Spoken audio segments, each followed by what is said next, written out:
क्या audio video clear है?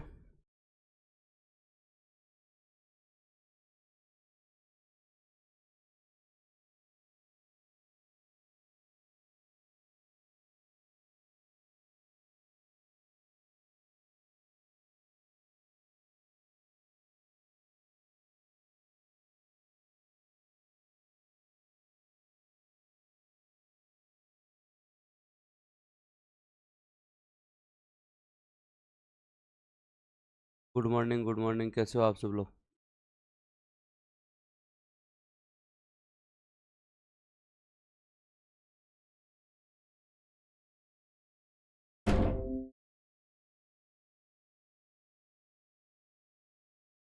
कैसे हो आप लोग? कैसी चल रही है आपकी तैयारी?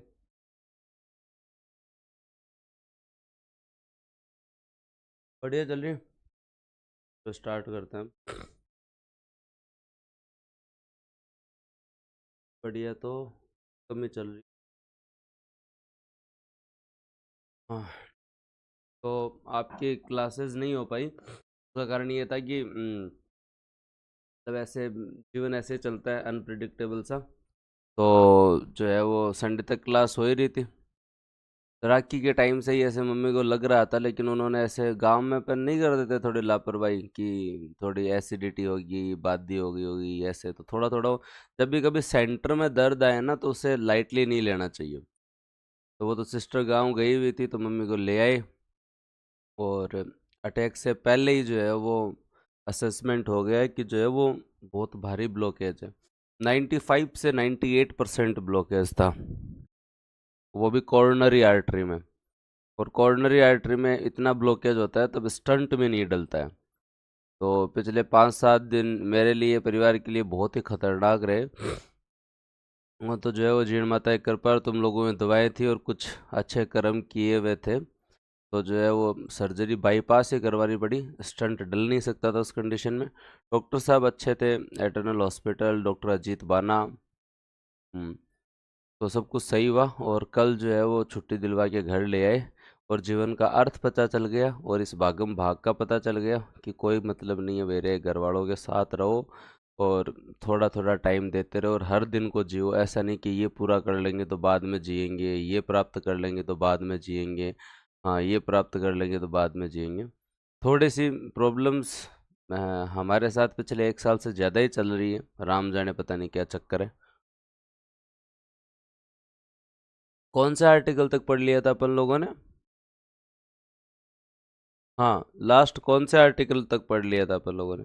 कल से तुम्हारी इंडियन इको चालू हो जाएगी।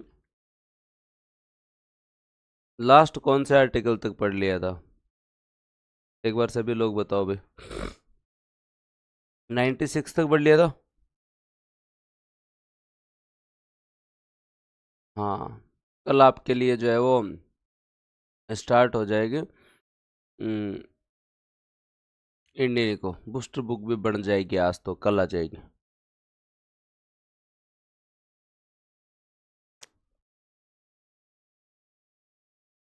ठीक है, अब दिन में भी क्लासेस होंगी। मैं आज ज्वाइन करके छुट्टी दे के आऊँगा 1 महीने की, तो दिन में भी क्लासेस होगी, तो आपको टेंशन लेने की ज़रूरत नहीं है। बढ़िया तरीके से तैयारी करो, सब कुछ बढ़िया हो जाएगा। अब जो आर्टिकल्स याद करवाए थे वो याद है क्या, या भूल गए? हाँ, याद है क्या? याद है तो बहुत बढ़िया है। अब मैं 97 से स्टार्ट करवा रहा हूँ क्योंकि अब कोई बहुत ज़्यादा आगे आर्टिकल नहीं है, और थोड़ा थोड़ा हम लोग पढ़ते जाते हैं, थोड़ा थोड़ा कवर करते जाते हैं, थोड़ा थोड़ा कवर करते जाते हैं। तो अब 96 तक तो किस किस को याद है? 100% याद है। बहुत बढ़िया भाई, 100% याद है तो बहुत ही शानदार चीज़ है ये तो अब स्टार्ट करते हैं अपन लोग जो है, और जो है वो बढ़िया तरीके से ये आर्टिकल्स जो है वो याद करेंगे। और उसके साथ आज से आपकी करंट की क्लास, और उसके साथ साथ आज से आपकी जो है, कल से आपकी इंडियन की कोई क्लास स्टार्ट हो जाएगी। कल से मैं 1 महीने की छुट्टी ले रहा हूँ, आज जाके अप्लाई करके आऊँगा। और उसके बाद में मैं यहीं हूँ, कहीं नहीं जाने वाला। जितनी मेरी वजह से आप लोगों को परेशानी हुई है वो मैं नहीं होने दूंगा। अभी भी अपने पास खूब टाइम पड़ा है, तो आप टेंशन मत लें, ठीक है। मैं आप लोगों को रिवाइज भी करवाऊंगा, सारी चीज़ करवा के भेजूंगा। थोड़ा सा पेशेंस 5 से 7 दिन का रखना। आपने धैर्य वैसे ही बहुत ज़्यादा रखा है, इससे ज़्यादा धैर्य रखा नहीं जा सकता। फिर भी मेरा आप लोगों से निवेदन यही है कि मैं आ जाके अप्लाई करूंगा, तो फिर बाद में मैं कवर करवा दूंगा। अब तक आप लोग जितना सब कुछ करवाया हुआ है वो आप रिवीजन करते रहे। इको, पॉलिटिक, करंट अफेयर मेरे भरोसे छोड़ दीजिए, है ना। तो अब स्टार्ट करते हैं। और अपन लोगों ने कहाँ तक पढ़ा था? हम लोगों ने आर्टिकल जो है वो 96 तक पढ़ा था, आर्टिकल 96 तक पढ़ा था। अब बात करते हैं दोस्तों आपके 97 के बारे में। आपने सब कुछ कर दिया, 96 तक पढ़ लिया, लोकसभा अध्यक्ष पढ़ लिया, सारी चीज़ें पढ़ ली। अब 97 के ये आप लोगों को मेरे हिसाब से ये इंडेक्स भी याद होगा, आई थिंक। ये इंडेक्स भी मैंने याद करवाया था, हाँ। और इंडेक्स क्या था आपके यहाँ? 89 से राज्यसभा का सभापति और उपसभापति अपने में से चुन लो। पद रिक्ति, पद त्याग एवं हटाने की प्रक्रिया। उपसभापति जब सभापति के पद पर होंगे तो सारी शक्तियों का प्रयोग करेंगे, और जब सभापति उपसभापति को हटाने का संकल्प विचाराधीन हो तब वो पीठासीन नहीं होंगे। सेम के सेम आर्टिकल ये है। ये सब कुछ कर दिया तो इन लोगों को वेतन भत्ता देने का तुम्हारा मन करता है या नहीं करता? इन लोगों को वेतन भत्ता देने का तुम्हारा मन करता है या नहीं करता? ये बताओ। हाँ, ये बताओ भी। जब आप लोगों ने ये अध्यक्ष और सब कुछ बना दिया तो 97 के अंदर, याद रखें दोस्तों, 97 के अंदर आर्टिकल 97 जो है वो आपका आर्टिकल 97 क्या कहता है? आर्टिकल 97 ये कहता है कि इनको वेतन भत्ते तो दो। तो इनके वेतन भत्ते जो है वो आर्टिकल 97 में, चाहे सभापति हो, चाहे उपसभापति हो, चाहे अध्यक्ष हो, चाहे उपाध्यक्ष हो। ये लो, एक आर्टिकल साथ में आपके फ्री, एक आर्टिकल साथ में फ्री, याद रह जाएगा। हाँ, एक आर्टिकल जो है वो साथ में फ्री, याद रह जाएगा। तो वेतन भत्ते दोस्तों जो है वो याद रखें, सभापति, उपसभापति, अध्यक्ष, उपाध्यक्ष दोनों के वेतन भत्ते 97 के तहत है। अब आगे वाले आर्टिकल जो जो इंपॉर्टेंट है वो याद कराऊंगा। सारे याद करने की जरूरत नहीं है, हम स्पीड से चलेंगे, पर थोड़ा थोड़ा इतना याद कर लो। जब आपने अध्यक्ष, उपाध्यक्ष, सभापति, उपसभापति बना दिया तो वेतन भत्ते भी दे दो। फिर दोस्तों 98 के अंदर आता है, इनको बैठाने की व्यवस्था भी देना चाहते हो, नहीं देना चाहते? देना चाहते हो ना, तो 98 में आता है सचिवालय। 98 में क्या आता है दोस्तों? सचिवालय। लोकसभा का अपना एक सचिवालय होता है, राज्यसभा का अपना एक सचिवालय होता है। राज्यसभा का अपना एक सचिवालय होता है, लोकसभा का अपना एक सचिवालय होता है, और राज्यसभा का दोस्तों जो है वो अपना एक सचिवालय होता है। हाँ, याद रह जाएगा, श्योर। तो दोस्तों ये वेतन भत्ते 98 में सचिवालय, और 99 के अंदर दोस्तों तुम लोगों का मन नहीं करता जब इनको वेतन भत्ते दे दिए, जब सचिवालय दे दिए, तो क्या इन्हें शपथ नहीं दिलानी चाहिए क्या? क्या इन्हें शपथ नहीं दिलानी चाहिए क्या? क्या इन्हें शपथ नहीं दिलानी चाहिए क्या?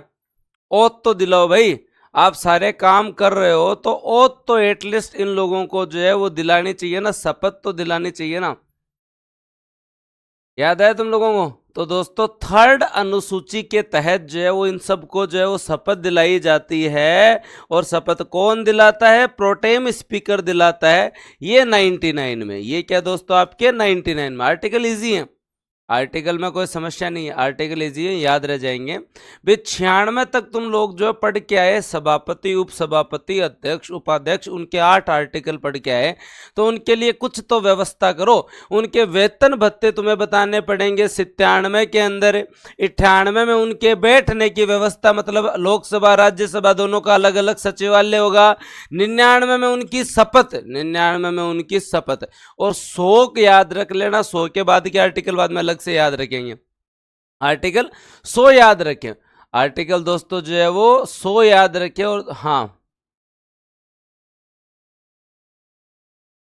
बीरबल की टेक्निकल टीम ने समस्या, बीरबल एक बार कमेंट दोबारा करो, क्या समस्या थी? कराएंगे समाधान, सारे समाधान कर देंगे।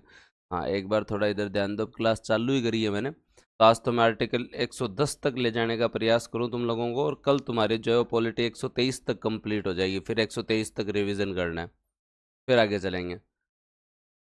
हाँ, गणपूर्ति की बात मैंने समझाई थी तुम लोगों को, गणपूर्ति की बात मैंने तुम लोगों को समझाई थी, आर्टिकल 100 पहले ही याद करवा चुका हूं मैं। तो आर्टिकल 100 क्या कहता है?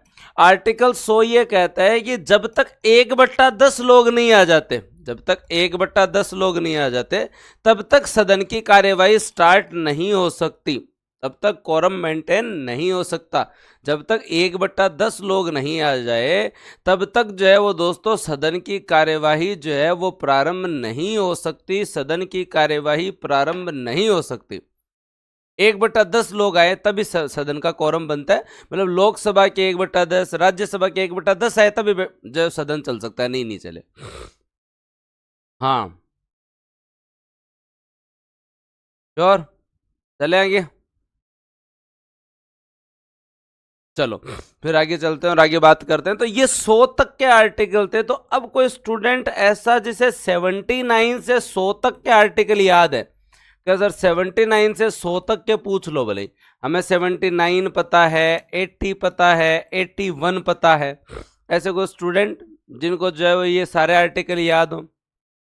79 पता हो, 80 पता हो, 81 पता हो, 82 परिसीमन वाला पता हो, फिर 83 जो है पदावधि और योग्यता, 84, 85 जो है वो 70 से संबंधित, 86 अभिभाषण, 87 विशेष अभिभाषण, 88 जो है वो दोस्तों आपको क्या कहता है? महान्यायवादी।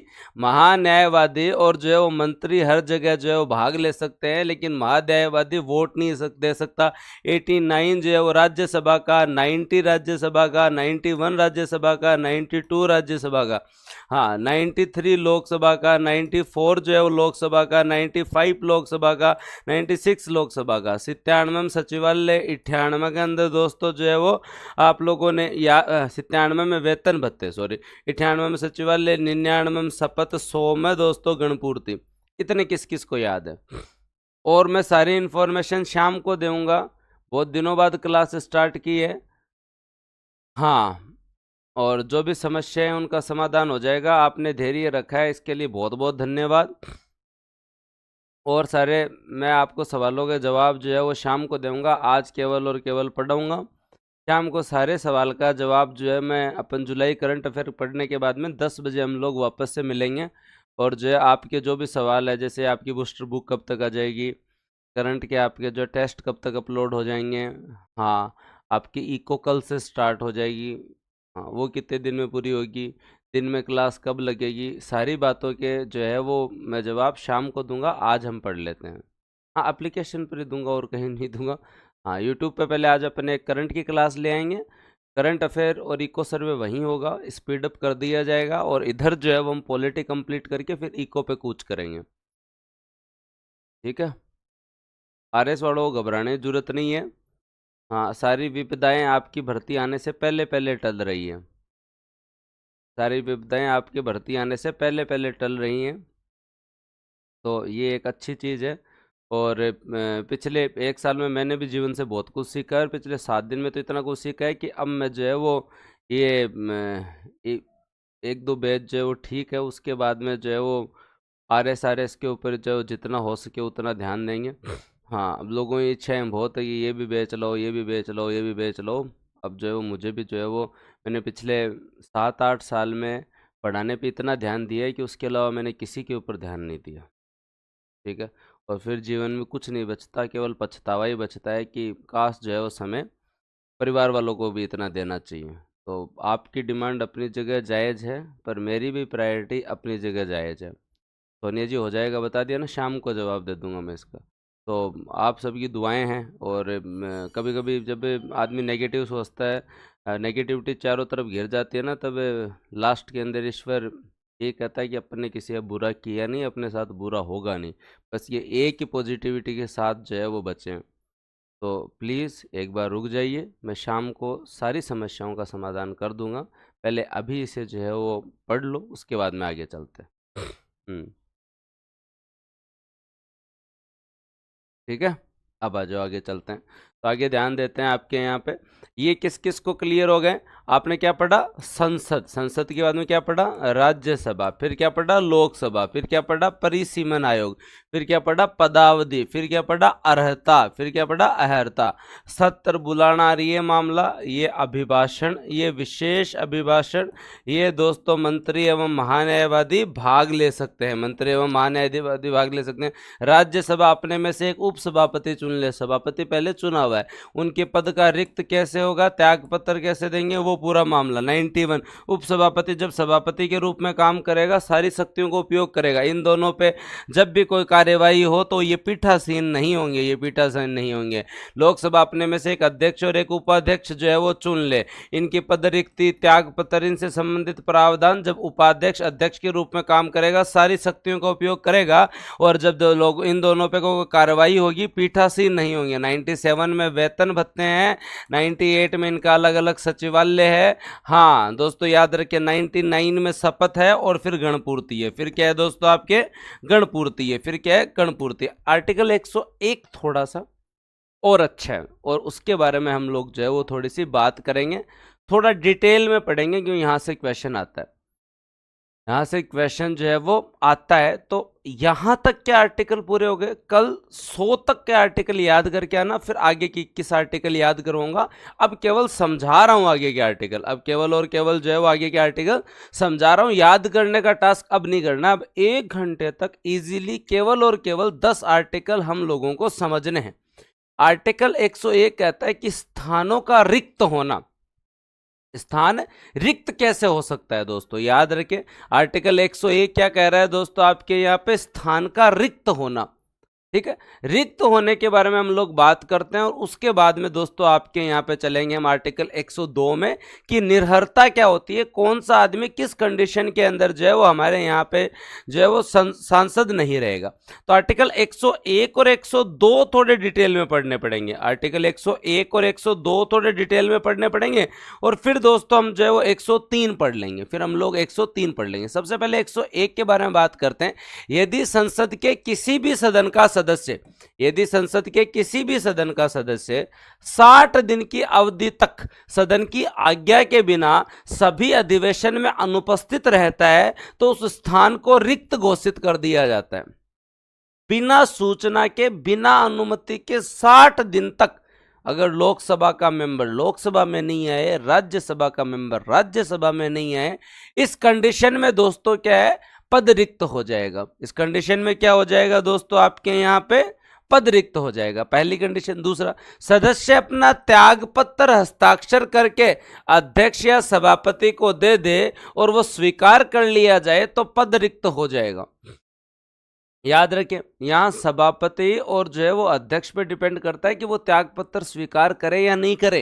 त्याग पत्र देने से पद रिक्त नहीं हो जाता, जब तक स्वीकार नहीं कर लिया जाता तब तक पद रिक्त नहीं होता। एग्जाम्पल दूं मैं आप लोगों को, एग्जाम्पल अगर आप लोगों को याद आ रहा हो तो पिछली सरकार में हेमाराम जी ने अपना त्याग पत्र भेज दिया था, लेकिन फिर भी सीपी जोशी साहब ने एक्सेप्ट नहीं किया था, एक्सेप्ट नहीं किया था। और इस कंडीशन में फिर मना के और उनको मनाया गया कि ऐसे त्याग पत्र में दीजिए, ऐसे काम नहीं चलेगा।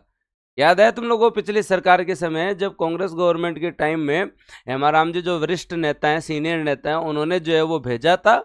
और हाँ, जैसे अभी किरोड़ी लाल जी ने, वो मंत्री परिषद से हो गए, उन्होंने तो पूरी सदस्यता की बात कर दी थी। तो याद रखें, 2 कंडीशन पे पद रिक्ति, एक तो 60 दिन की अवधि तक अगर जो है वो कोई सदस्य नहीं आवे तो पद रिक्त हो जाता है। एक अगला, त्याग पत्र हस्ताक्षर करके अध्यक्ष एवं सभापति को दे दे और स्वीकार कर लिया जाए तो त्याग पत्र हो जाएगा। पर उसके साथ साथ दोहरी सदस्यता पर भी पद रिक्त हो जाता है, इसे भी ढंग से समझे। दोहरी सदस्यता से एग्जाम्पल, यदि विधानसभा का कोई सदस्य, मतलब अपने राजस्थान विधानसभा का कोई सदस्य है और ये संसद का सदस्य चुन लिया जाए, संसद का सदस्य चुन लिया जाए, मतलब कोई एमएलए एमपी बन जाए, मतलब कोई एमएलए एमपी बन जाए, तो 14 दिन के भीतर त्याग पत्र दे दे, अन्यथा वह एमपी तो नहीं रहेगा, अन्यथा वह जो है वो क्या नहीं रहेगा, सांसद तो नहीं रहेगा। अब कोई बोलेगा सर इस कंडीशन के अंदर जो है वो ये होना चाहिए था अगला जो है वो MP रह जाए, MLA नहीं रहे। तो भाई देखो सीधी सी बात है, आपके संविधान में भी ये प्रोविजन है कि 1.5 शाणा बनने की जरूरत नहीं है। अगर 1.5 शाणे बनोगे तो ज्यादा घाटा हो जाएगा।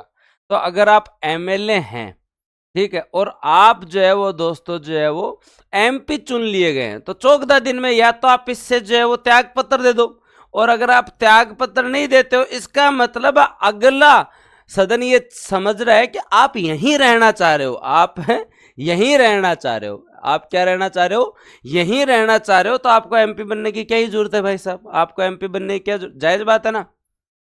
ये तो जायज बात है ना। एक सिंपल सी बेसिक सी चीज है कि आप पहले विधानसभा के सदस्य हो और अब आप MP चुन लिए गए, आप 14 दिन में इनको त्याग पत्र नहीं दे रहे हो, तो इनको तो ये लगेगा ना आप वहीं रहना चाह रहे हो, तो यहां से जो है वो पदरिक्त हो जाएगा, यहां से पदरिक्त हो जाएगा। पहली कंडीशन, यदि कोई सदस्य लोकसभा की 2 सीट से चुनाव जीत जाता है तो 1 सीट से त्याग पत्र दे दे, नहीं तो जो है दोनों सीट रिक्त हो जाएगी।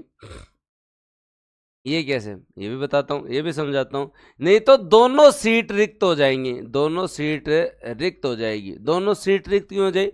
मान लो कि आपके यहाँ जो है राहुल गांधी जी हैं, तो राहुल गांधी जी रायबरेली से भी जीते, और रायबरेली से जीतने के साथ साथ वायनाड से भी जीते। किससे जीते दोस्तों?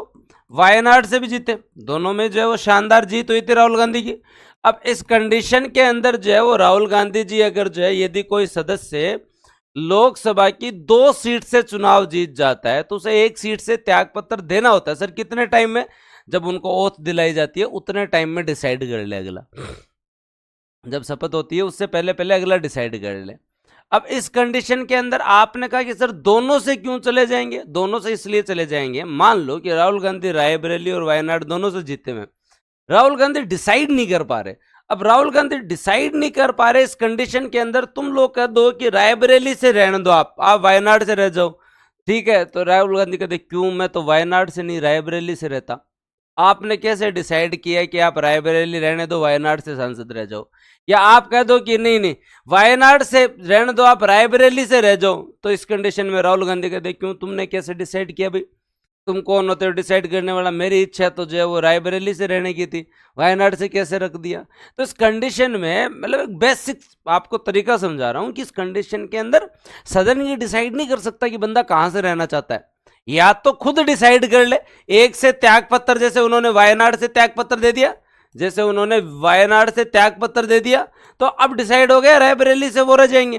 या फिर बाद में जो है वो अगला डिसाइड नहीं कर पा रहा, तो फिर जो है वो सदन डिसाइड करता है कि आप कहीं से नहीं रहोगे, आप कहीं से नहीं रहोगे। 2 चीज किस किस को क्लियर? हाँ बताओ, 2 चीज किस किस को क्लियर?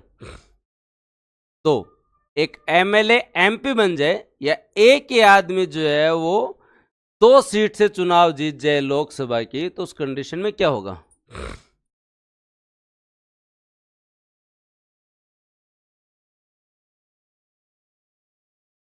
एकदम क्लियर।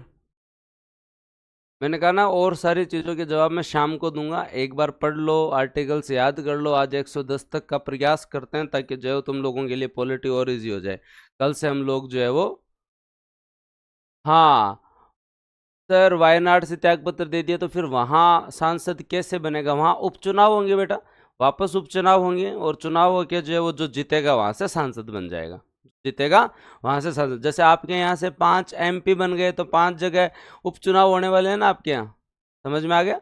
अब एक कंडीशन और है कि कोई व्यक्ति जो है वो एक ही सदन में, कोई व्यक्ति जो है वो दोस्तों जो है वो एक ही सदन में हो गया। अब कोई व्यक्ति लोकसभा और राज्यसभा दोनों के लिए चुन लिया जाए, कोई व्यक्ति लोकसभा या राज्यसभा दोनों के लिए चुन लिया जाए, तो फिर क्या होगा? तो वो दोनों में से किसी एक को त्याग पत्र दे दे, वो एक का ही रहेगा। सिंपल सी बात, लोकसभा और राज्यसभा दोनों सदन में सदस्य एक साथ व्यक्ति नहीं रह सकता।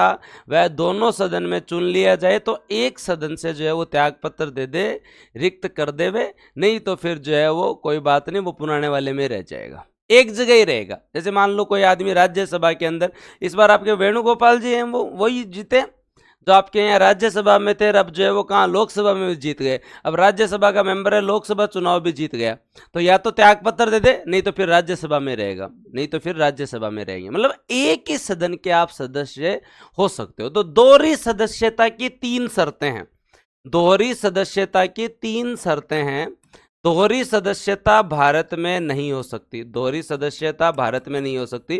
जिसका एग्जाम्पल है कि अगर कोई आदमी एमएलए है और एमपी बन जाता है, तो दोस्तों इस कंडीशन में या तो त्याग पत्र दे दे, नहीं तो वो जो है वो क्या रहेगा, एमएलए ही रहेगा, एमपी नहीं बन पाएगा। पहली क्लियर। कोई व्यक्ति जो है वो राज्यसभा का सदस्य है और फिर लोकसभा में भी चुना जाता है, या तो वो त्याग पत्र दे दे, नहीं तो वो राज्यसभा का ही रहेगा, दोनों सदन में नहीं रह सकता। कोई व्यक्ति जो है वो एक ही सदन की 2 सीट, लोकसभा की जो है वो 2 सीट से चुन लिया जाए, तो एक से त्याग पत्र दे दे, नहीं तो वो कहीं का नहीं रहेगा, नहीं तो वो कहीं का नहीं रहेगा। ये बताओ। तो ये आर्टिकल आपका जो है वो 101 था, स्थान का रिक्त होना, या तो 60 दिन आए ही नहीं, या त्याग पत्र दे दे, या दोहरी सदस्यता से भी पद रिक्त हो सकता है। चलो भाई आगे चलें।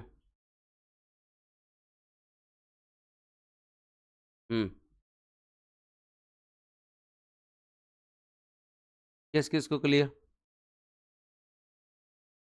चलो आगे।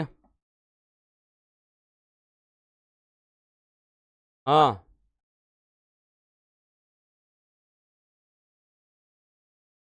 चले आगे, एकदम क्लियर है।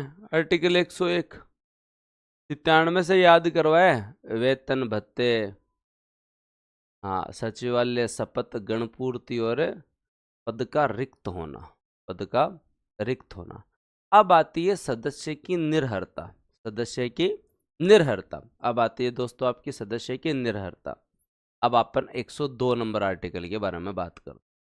अब आर्टिकल 102 नंबर के बारे में हम लोग बात करते हैं, फिर 103 के बारे में बात करेंगे, फिर आपके दिमाग से एकदम क्लियर हो जाएगा। 101 और 102 ही सबसे इंपॉर्टेंट है, जहां से आपको कंफ्यूजिंग, मतलब बंदा जो है वो कंफ्यूज कर सकता है किसी भी कंडीशन में, तो उसके बारे में हम बात करेंगे।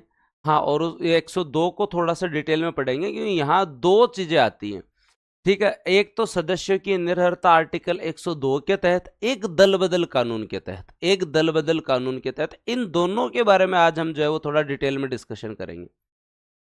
हाँ याद रखें। चले चलो बात करते हैं। सदस्य की निर्भरता अयोग्यता क्या है? अगर अगला कोई लाभ का पद धारण कर ले। लाभ का पद का मतलब क्या होता है, पहले तो इसे समझें।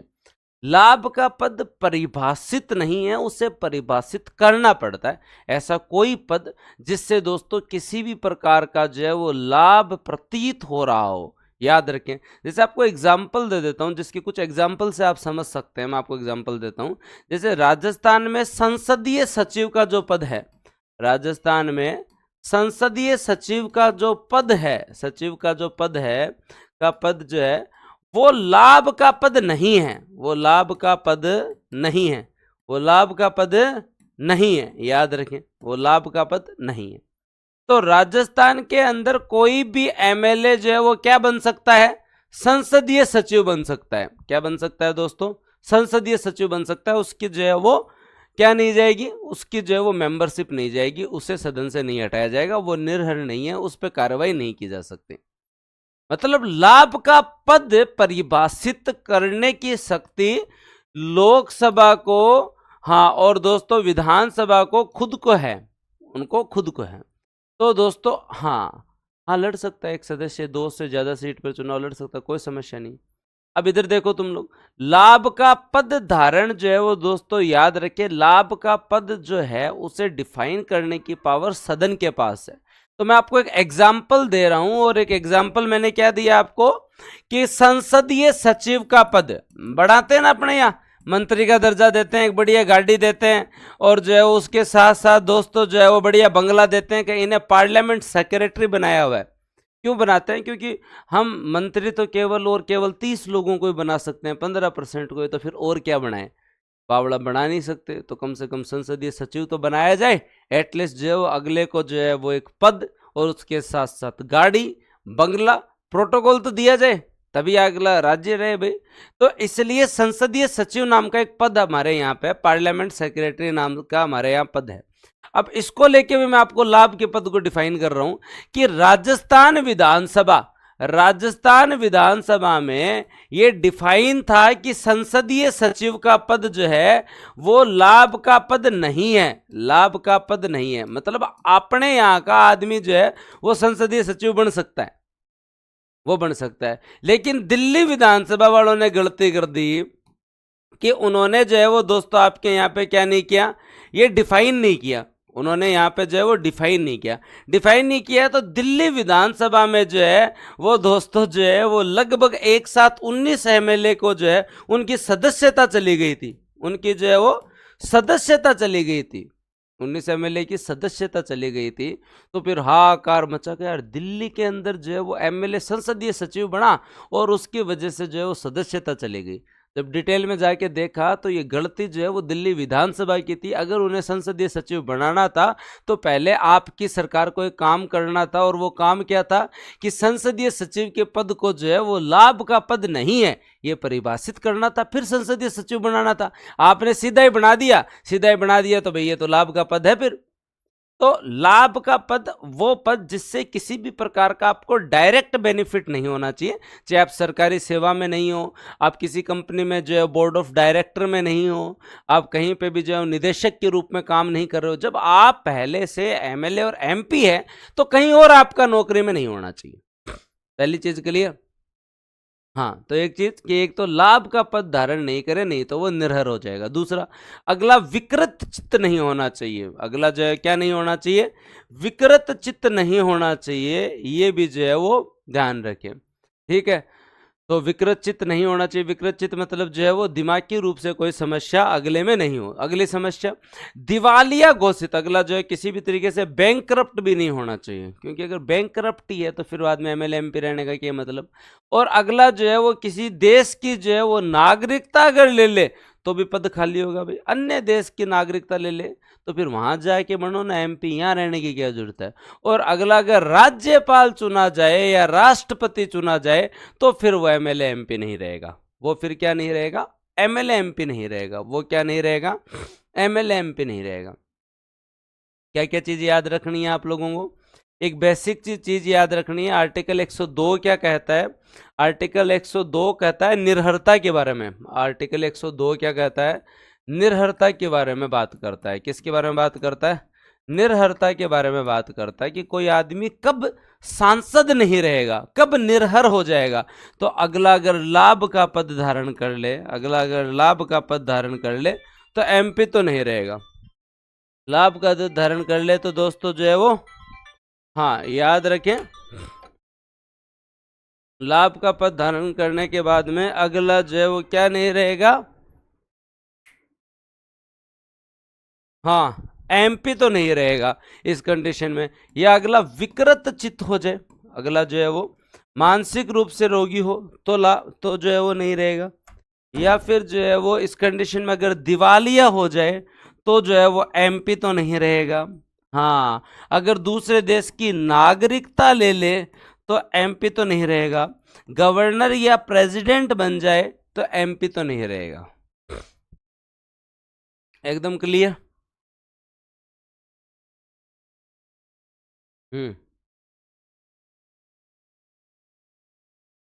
एकदम क्लियर।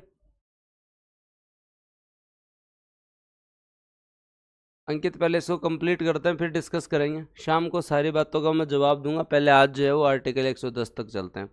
क्लास चालू ही करी है तो एक बार थोड़ा थोड़ा स्पीड बढ़ाओ। 102 क्लियर। अब यहाँ पे एक चीज और आती है, एक निर्भरता और जोड़ी गई, वो आपके आर्टिकल 102 में नहीं है। और एक निर्भरता या अयोग्यता और जोड़ी गई, पर वो भी हमारे यहाँ पढ़नी जरूरी है।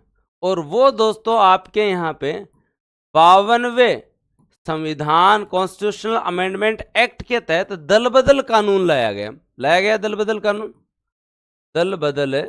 कानून लाया गया। और दल बदल कानून जो लाया गया वो दोस्तों, दल बदल कानून जो है उसके तहत आपकी 10वीं अनुसूची जोड़ी गई। और 10वीं अनुसूची में भी बताया गया कि कोई यदि आदमी अगर दल बदल कर लेता है तो वो भी जो है वो सदस्य रहने के लायक नहीं है, वो भी सदस्य रहने के लायक नहीं है। तो हमने बेसिक अयोग्यताएं तो 102 वाली पढ़ ली, अब हम ये और पढ़ लेते हैं, उसके बाद में बात करेंगे इन दोनों में क्या अंतर है। हाँ, इन दोनों के अंदर क्या अंतर है बाद में हम लोग बात करेंगे। मतलब बेसिक निर्भरता क्या है कि अगर लाभ का पद धारण कर ले, विकृत चित्त हो जाए, दिवालिया घोषित कर दिया जाए, हमारी नागरिकता छोड़ दे, गवर्नर या प्रेसिडेंट रह जाए, तो इस कंडीशन में यह आदमी जो है वो एमपी नहीं रहेगा, यह आदमी जो है वो एमपी नहीं रहेगा। ये तो हमने पढ़ लिया। अब इस कंडीशन के बाद में हम लोगों ने एक दल बदल कानून हम लोग लेके आए। क्यों लेके आए भाई दल बदल कानून, बताओ। दल बदल कानून जो है वो दोस्तों जो है वो क्यों लेकर आए? हाँ, इसलिए लेके आए कि जो है विधानसभा लोकसभा में हमारे यहाँ हॉर्स ट्रेडिंग नहीं हो सके, सरकारें गिराई नहीं जा सके, ठीक है। उसके साथ साथ जो है राजनीति में भ्रष्टाचार नहीं हो, राजनीति में नैतिकता बनी रहे। क्योंकि आप केवल और केवल आप जीत कर नहीं आते हैं, आप किसी सिंबल से जीत कर आते हैं। आप अगर खुद ही जीत कर आना चाह रहे थे या आप में ही इतनी कुव्वत थी कि आप खुद जीत कर आ सकते थे, तो फिर आपको किसी पार्टी या किसी दल का जो है वो सिंबल या उसके झंडे की जरूरत नहीं थी। सरकार या जो है वो संसद प्रावधान करती है कि आप निर्दलीय भी चुनाव लड़ सकते थे। आप आज कह रहे हो कि मुझे इस पार्टी की जरूरत नहीं है, तो जब इस पार्टी के नाम से जीत कर आए हो तो फिर सदस्यता तो जाएगी। इस पार्टी के नाम पे जीत कर आए हो तो फिर सदस्यता जाएगी। तो इस कंडीशन के अंदर जो राजनीति में भ्रष्टाचार को कम करने के लिए, राजनीति में भ्रष्टाचार को कम करने के लिए, आपके सांसदों की खरोद फिरोख्त को जो है वो कम करने के लिए, सरकारों में स्थायित्व लाने के लिए दल बदल कानून लाया गया कि आप ऐसे दल बदल नहीं कर सकते। इसके भी कुछ न कुछ प्रावधान है, इसके भी कुछ न कुछ प्रावधान है। अब मैं आप बात करेंगे दल बदल कानून किस कंडीशन में लागू होता है। दल बदल कानून जो है, दल बदल कानून जो है आपके यहाँ 10th शेड्यूल वाला और दोस्तों जो है 52वें संविधान संशोधन वाला किस कंडीशन में लागू होता है उसके बारे में भी हम लोग जो है वो अच्छे से बात करेंगे। हाँ, चलें आगे और चलो तो बात करते हैं किस कंडीशन में लागू नहीं होता है। तो ये लागू किस कंडीशन में होता है, लागू किस कंडीशन में होता है, याद रखें दोस्तों। अगर कोई व्यक्ति किसी दल से त्यागपत्र दे देता है, दल से त्यागपत्र दे दे, दल से त्यागपत्र दे देता है, तो इस कंडीशन के ऊपर जो है वो एमपी नहीं रहेगा। इस कंडीशन के अंदर त्यागपत्र दे दे तो वो एमपी नहीं रहेगा, याद रखें। लागू नहीं होता है वो कंडीशन भी बताऊंगा मैं, साथ साथ कंपैरेटिवली पढ़ेंगे। लागू नहीं होता है, लागू नहीं होता है वो भी हम लोग पढ़ेंगे, याद रखें दोस्तों। तो अगर कोई व्यक्ति जो है वो, याद रखें आपके यहाँ पे, हाँ, दल बदल जो है वो क्या है, दल से अगर त्यागपत्र दे दे तो इस कंडीशन के अंदर वो व्यक्ति क्या नहीं रहेगा, एमपी नहीं रहेगा, एमपी नहीं रहेगा। इसका एग्जांपल दे देता हूँ, एमपी एमएलए नहीं रहेगा। हाँ, एग्जांपल अगर आपको याद आए तो हमारे यहाँ पे, यहाँ से जो है वो राजस्थान में पीछे जो है वो एक विधायक महोदय ने जो है वो त्यागपत्र दे दिया था, फिर विधायक नहीं रहे, फिर बाद में चुनाव लड़ा, फिर उन्होंने जो है वो क्या लड़ा दोस्तों, आपके यहाँ पे चुनाव लड़ा, बांसवाड़ा सीट से चुनाव लड़ा। वो जीत तो नहीं पाए लेकिन जो है वो एमएलए तो नहीं रहे, एमएलए तो नहीं रहे। तो कोई व्यक्ति अगर दल से त्यागपत्र दे दे तो इस कंडीशन के अंदर वो एमपी नहीं रहेगा। ये बात समझ में आ गई, जायज बात है। मान लो कोई व्यक्ति आज कांग्रेस से जीत के आता है, बीजेपी से जीत के आता है, किसी भी पार्टी से जीत के आता है और उसके बाद में वो उस दल से ही त्यागपत्र दे रहा है, तो इस कंडीशन में एमपी तो कैसे रहेगा, नहीं रहेगा ना।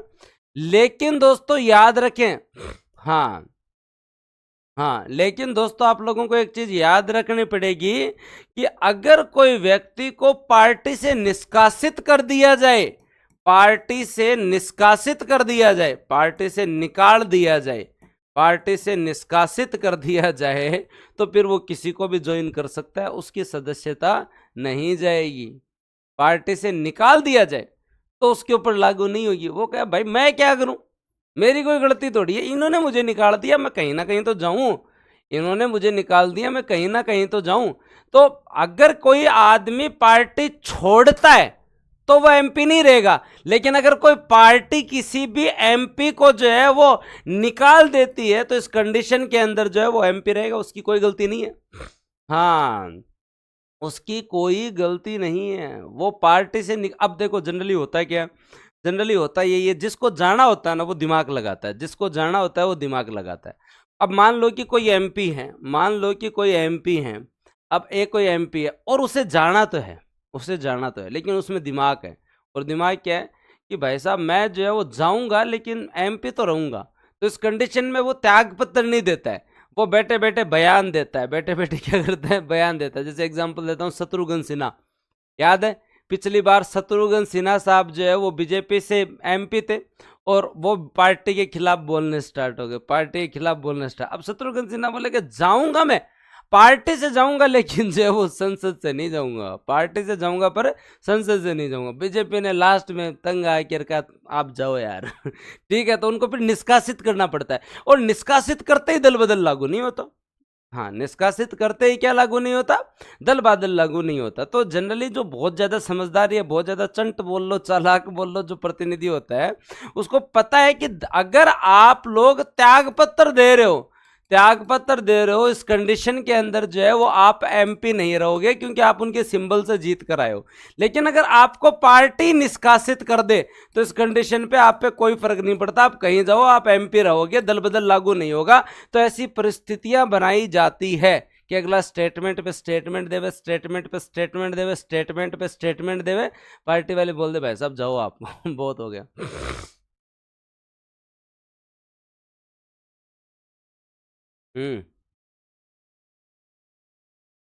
चलेंगे श्योर। अब निर्दलीय के बारे में बताऊंगा, अभी तो मैंने पहली शर्त बताई है, पहली शर्त बताइए, पहली शर्त बताइए, पहली शर्त क्लियर हो गई, फिर आगे चलूं मैं। हाँ, अब दोस्तों अगर कोई जो है, अगर कोई भी सदस्य अपने दल के विरुद्ध मतदान करे, दल के विरुद्ध मतदान करे या मतदान में अनुपस्थित हो जाए, मतदान में अनुपस्थित हो जाओ, मतदान में अनुपस्थित हो जाए, बहुत ज्यादा शाना आदमी हो कोई है, बहुत ज्यादा दिमाग हो जिसमें, तो वो क्या करे, या तो अपने दल के विरुद्ध मतदान करे, दल ने कहा भाई इसको वोट देना है, ये काम करना है, और या तो अपने दल के विरुद्ध मतदान करे या निर्देश के बावजूद मतदान में भाग ही नहीं ले। फिर क्या होगा भाई, इस कंडीशन के अंदर भी जो है वो दल बदल लागू होगा। फॉर एग्जाम्पल मान लो कि ये बहुत सारे जो है वो कोई पार्टी है, मान लेते हैं कि इसका पार्टी का नाम आईएनसी है, इंडियन नेशनल कांग्रेस, ठीक है, सामने जो है वो बीजेपी है, सामने जो है बीजेपी है। अब इंडियन नेशनल कांग्रेस अविश्वास प्रस्ताव ला रही है, क्या ला रही है, अविश्वास प्रस्ताव ला रही है। अविश्वास प्रस्ताव लाया जाता है मंत्रिमंडल को हटाने के लिए, मंत्रिमंडल को और प्रधानमंत्री को हटाने के लिए। अब इंडियन नेशनल कांग्रेस के जिस दिन ये अविश्वास प्रस्ताव आ रहा है उस दिन इनके जो है वो 20 सदस्य जो है वो आए ही नहीं, क्या ना मेरे तो जुकाम है, आई बैक टू से दैट 5 दिन की छुट्टी दो, मेरे तो जुकाम है, मैं तो कोई नहीं हूँ, मेरे तो काम है घर है, और तो नान्य काम है। तो इस कंडीशन में अगर 20 सदस्य आए ही नहीं, मतलब आपका सबसे महत्वपूर्ण काम है एज ए पार्लियामेंट्री, मतलब आप मेंबर हो, तो उसके कंडीशन में एक सबसे महत्वपूर्ण काम है कि अविश्वास प्रस्ताव आया है और जो आप कह रहे हो सिर दुख है मेरे तो, मैं तो कोई नहीं हूँ। तो इस कंडीशन में जब तुम्हारे दल के काम ही नहीं आ रहे हो, और तुम्हारे दल के जो है वो काम ही नहीं आ रहे और इतने महत्वपूर्ण काम में ही नहीं आ रहे हो, और जब आपको पहले से सूचित किया गया है कि अमुक दिन अविश्वास प्रस्ताव लाया जा रहा है और आप जो है वो ये काम कर रहे हो, तो इस कंडीशन के अंदर दोस्तों जो है वो याद रखें, आप जो है वो फिर एमपी तो नहीं रहेंगे क्योंकि दल आपको रखना ही नहीं चाहता, और या फिर आप आके जो है वो अविश्वास प्रस्ताव में बीजेपी की तरफ वोट डाल रहे हो, और आगे और आने के बाद आप बीजेपी की तरफ वोट डाल रहे हो।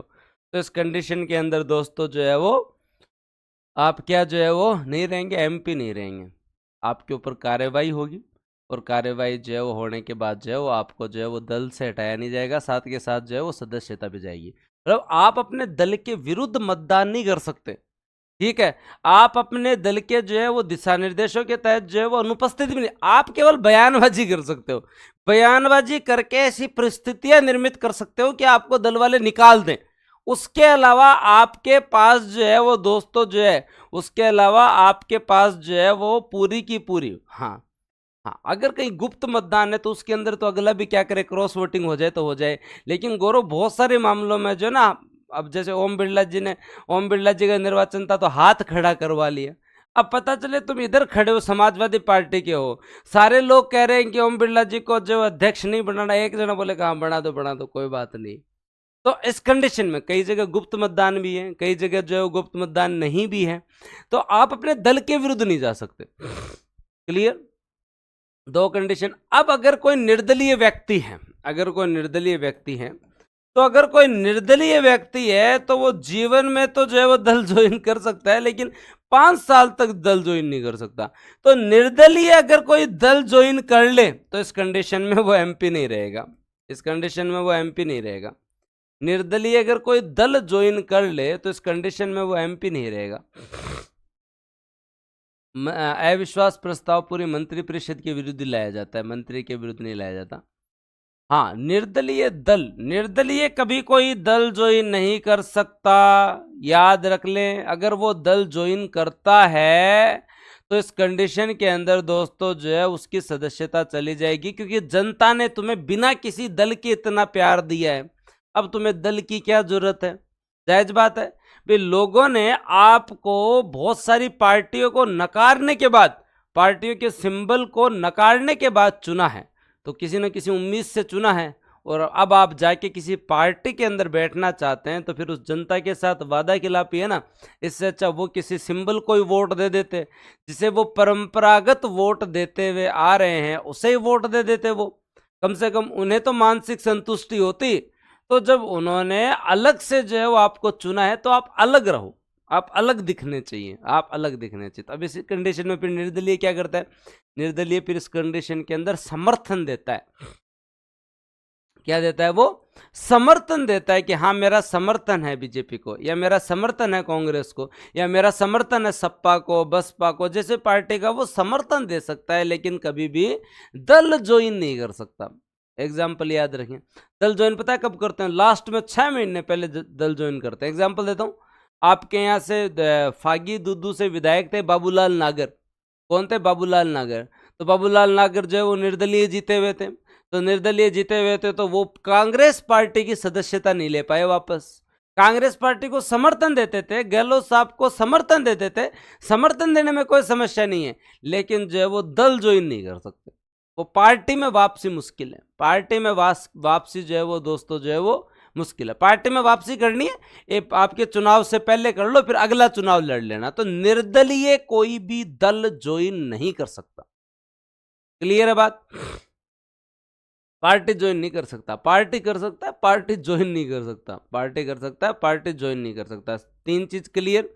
उसके बाद में बात करते हैं, हाँ उसके बाद में बात करते हैं अगले, कोई मनोनीत सदस्य है, कोई मनोनीत सदस्य है, मनोनीत सदस्य, मनोनीत सदस्य अगर 6 माह के अंदर किसी की सदस्यता ले ले तब तो ले ले, 6 माह बाद में नहीं ले सकता। हाँ, कितने नहीं कर सकता, 6 माह बाद में नहीं कर सकता।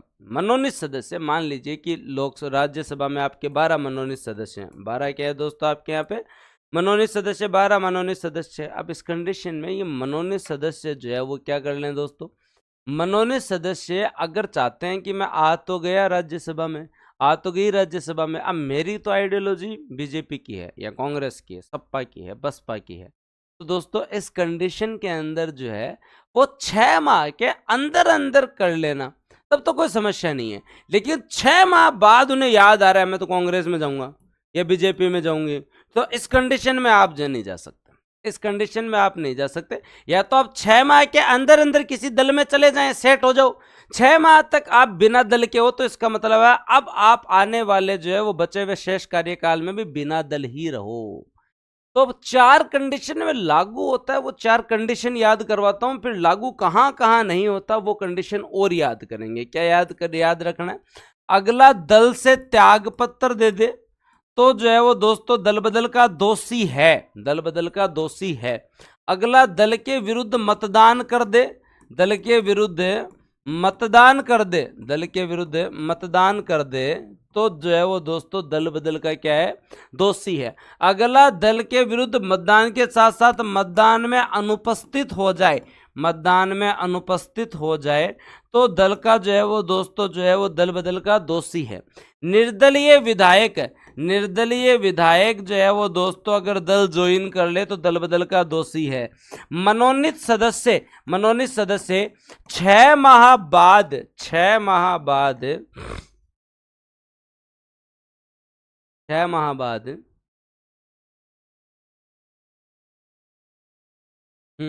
अगर ज्वाइन करे तो वो दल बदल के दोषी है। अब दिमाग में सेट हुआ।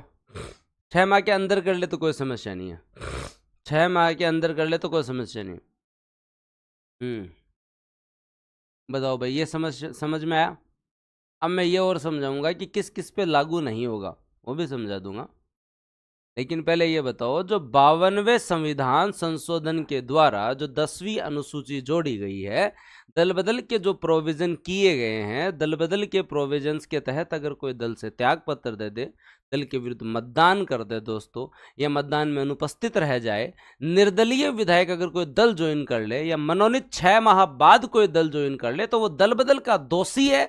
और अगर वो दोषी है तो इस कंडीशन में वो जो है वो एमपी तो नहीं रहेगा, वो क्या नहीं रहेगा, एमपी नहीं रहेगा। पर दल बदल लागू नहीं होता है, किन किन कंडीशन में लागू नहीं होता है, किन किन कंडीशन में लागू नहीं होता है उसके बारे में बात करते हैं। पहली चीज, अगले को अगर पार्टी से निष्कासित कर दिया जाए तो उसकी सदस्यता नहीं जाएगी, तो उसकी सदस्यता नहीं जाएगी। और अध्यक्ष साहब जो है उन पे लागू नहीं होता, इस पे नहीं होता, अध्यक्ष साहब पे जो है वो दोस्तों जो है वो लागू नहीं होता, क्योंकि अध्यक्ष तो सबका है ना, तो अध्यक्ष पे लागू नहीं होता भाई। निष्कासित कर दिया जाए तो लागू नहीं होता, आपके जो है वो अध्यक्ष पे लागू नहीं होता। और उसके साथ साथ एक चीज और याद रखें, एक चीज और याद रखें, अगर 2/3 सदस्य चले जाएं, 2/3 सदस्य, हमने 91वें संविधान संशोधन से ये प्रोविजन किया, कॉन्स्टिट्यूशनल अमेंडमेंट से ये प्रोविजन किया, अगर 2/3 सदस्य पार्टी छोड़ दे, किसी पार्टी को अगर छोड़ दे, या 2/3 सदस्य अगर जो है वो दल बदल करते हैं, तो उसे दल बदल नहीं माना जाता, दल का विलय माना जाता है। उसे दल बदल नहीं माना जाता, उसे क्या माना जाता है, दल का विलय माना जाता है। मान लो किसी भी पार्टी के अंदर जो है वो आपके यहाँ पे 30 सदस्य हैं, 30 में से 20 चले गए, तो फिर काय का दल बदल है, फिर कोई दल बदल थोड़ी है। 2/3 सदस्य अगर जो है वो पार्टी छोड़ दें तो उन पे लागू नहीं होता, पार्टी छोड़ दें तो उन पे जो है वो लागू नहीं होता, उन पे लागू नहीं होता। 91वें संविधान संशोधन से हमने ये जो है वो प्रोविजन किया है कि अगर 2/3 लोग चले जाएं तो वो फिर दल बदल के दोषी नहीं है। 30 में से 20 चले गए, फिर दल इकाई का बचा, जायज बात है।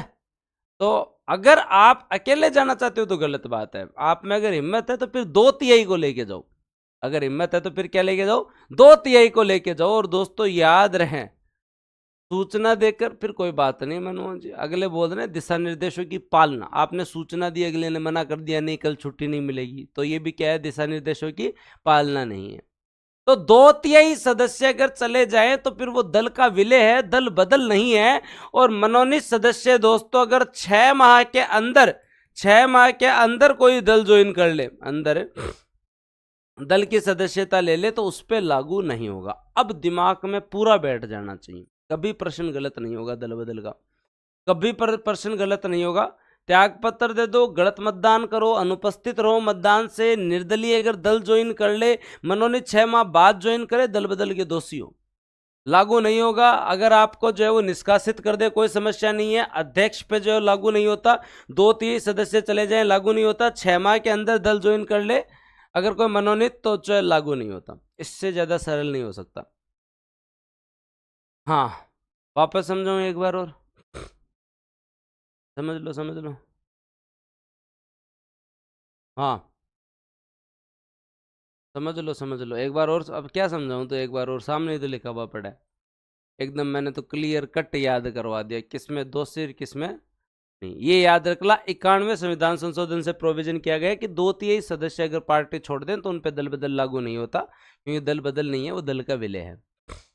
शिल्पा वैसे एक बार और समझाओ, हम कितनी बार और समझाएं। समझा तो दिया। चलो फिर आगे चलते हैं। अब मैं आपको आर्टिकल 103 पढ़ाना चाह रहा हूँ। अब मैं आपको जो है वो दोस्तों जो है वो आर्टिकल 103 पढ़ाना चाह रहा हूँ।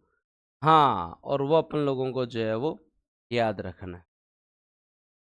दोबारा रिपीट कर दो, लो दोबारा रिपीट कर दो ना। किस पे लागू होगा? अगर दल से त्याग पत्र दे दें, दल के विरुद्ध मतदान कर दे, या मतदान में अनुपस्थित रह जाए, या निर्दलीय है और कोई दल ज्वाइन कर ले, या मनोनीत है और 6 माह के बाद ज्वाइन कर रहा है, तो उस पर लागू होगा और वो एमपी नहीं रहेगा। किस पे लागू नहीं होगा? अगर पार्टी निकाल दे तो उसका क्या कसूर? अध्यक्ष पे लागू नहीं होता है। 2/3 सदस्य चले जाएं तो फिर काय का दल बदल, वो तो दल का विलय है। और जो 6 माह के अंदर अंदर अगर कोई मनोनीत जो है वो ज्वाइन कर ले तो कोई समस्या नहीं है। आज शाम को 9:30 बजे बताएंगे पूजा जी, एकदम क्लियर। अब यहां आती है बात निर्हरता की। यहां बात आती है निर्हरता की। किसकी बात आती है दोस्तों? निर्हरता की। और निर्हरता की जब बात आती है आपके यहां, या अयोग्यता की जब बात आती है, तो आपके सामने 2 अयोग्यताएं हैं। एक आर्टिकल 102 की अयोग्यता है, याद रखें, एक आर्टिकल 102 की अयोग्यताएं हैं, और एक दोस्तों आपकी दल बदल की अयोग्यताएं हैं। एक आपकी जो है वो दल बदल के तहत कौन अयोग्य है, दल बदल के तहत कौन अयोग्य है, जायज बात है। कौन अयोग्य है, जायज बात है। अब इस कंडीशन के अंदर जो है वो आर्टिकल 103 कहता है कि अयोग्यताओं का निर्णय, 103 क्या कहता है? निर्णय जो है वो दोस्तों जो है वो चुनाव आयोग की सिफारिश पे कौन लेता है? चुनाव आयोग की रिकमेंडेशन पे राष्ट्रपति निर्धारित करेंगे कि कोई आदमी निरहर है या नहीं है। कौन डिसाइड करता है? राष्ट्रपति। 102 वाली याद रखिए दोस्तों। हाँ, 102 वाली जो अयोग्यताएं हैं कौन कौन सी? लाभ का पद धारण नहीं हो, विकृत चित्त नहीं हो, दिवालिया नहीं हो। ठीक है दोस्तों, जो है वो ये आप लोगों को याद रखना है। इसमें डिसीजन कौन लेता है दोस्तों? राष्ट्रपति डिसीजन लेते हैं चुनाव आयोग के परामर्श पे।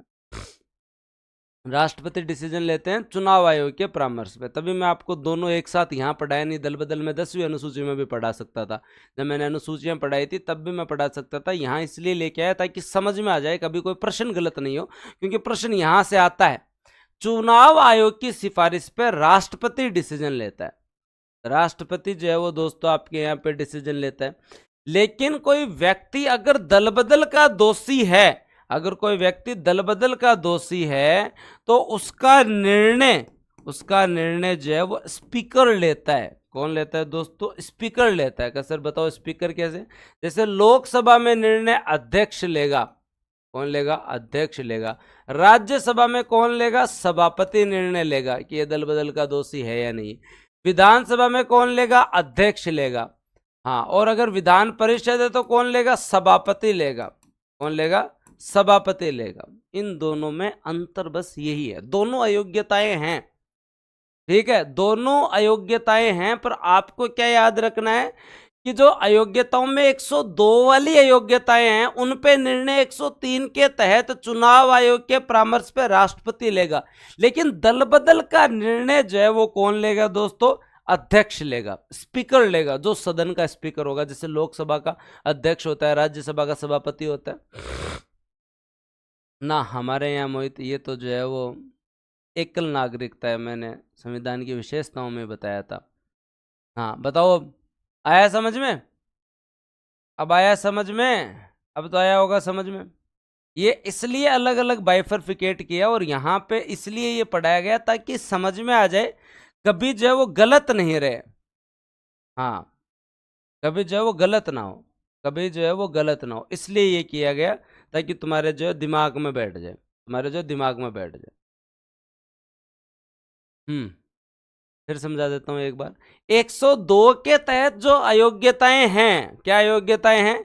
कि लाभ के पद पे नहीं होने चाहिए, विकृत चित्त नहीं होना चाहिए, दिवालिया नहीं होना चाहिए। क्या नहीं होना चाहिए दोस्तों? जो है वो दिवालिया नहीं होना चाहिए, दूसरे देश की नागरिकता ग्रहण ना कर ले, गवर्नर या प्रेसिडेंट ना बन जाए। ये डिसीजन जो है वो अगर ये व्यक्ति ऐसा काम कर लेते हैं तो निर्हरता चुनाव आयोग रिकमेंडेशन करता है, फिर राष्ट्रपति ने जो है वो सदस्यता इनकी खत्म कर देता है। लेकिन अगर कोई दल बदल का दोषी है, मतलब अगले ने जो है वो दल से जो है वो त्याग पत्र दे दिया, या फिर जो है वो अगले ने जो है वो दोस्तों जो है वो दल से त्याग पत्र दे दिया, या विरुद्ध मतदान कर दिया, या जो है वो विरुद्ध मतदान कर दिया, या कोई निर्दलीय ने दल ज्वाइन कर लिया, या किसी मनोनीत ने 6 माह बाद दल ज्वाइन कर लिया, तो इस कंडीशन में डिसीजन जो है वो कौन लेगा? उस सदन का स्पीकर लेगा, मतलब लोकसभा का अध्यक्ष, राज्यसभा का सभापति। दिमाग में सेट? पूरी मंत्रिपरिषद के विरुद्ध लाया जाता है। रजनी जी संयम रखें, अविश्वास प्रस्ताव भी हम पढ़ेंगे।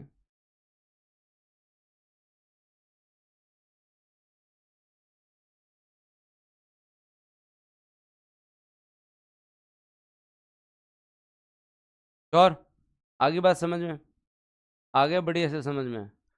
और मैं फिर आप लोगों से निवेदन कर रहा हूं कि हर आदमी में जोश होता है, आर्टिकल जो है वो 81 तक, आर्टिकल 81 तक हर आदमी में जोश होता है। 81 मतलब जो है वो 81 तक जो है वो आपका जो एक संसद होती है, और उसके अंदर एक राज्यसभा और एक लोकसभा, बस यहाँ तक जोश होता है। जो भी लोग पढ़ते हैं पॉलिटिको, उनका जोश यहाँ तक ही होता है, वो आर्टिकल जो है वो चलते हैं, और 81 तक जोश होता है। जो स्टूडेंट 82 से लेकर 105 तक याद करते हैं ना, वो एक प्रश्न की लीड लेते हैं, एक प्रश्न अतिरिक्त सही करते हैं, वो एक प्रश्न अतिरिक्त सही करते हैं। और थोड़ा डिफिकल्ट है, ऐसा नहीं है कि नहीं है। ये आर्टिकल्स जनरली ध्यान नहीं देते, समय नहीं देते, इसलिए याद नहीं होते। 105 के बाद के वापस 106 से 123 तक के सबको वापस याद हो जाएंगे, 106 से लेकर 123 तक के सबको वापस याद हो जाएंगे, कोई दिक्कत नहीं है। लेकिन मुद्दा केवल जो है वो 106 तक का ही है। मुद्दा केवल और केवल क्या है दोस्तों? आपके 106 तक का ही है। ठीक है, तो आप लोगों को जो,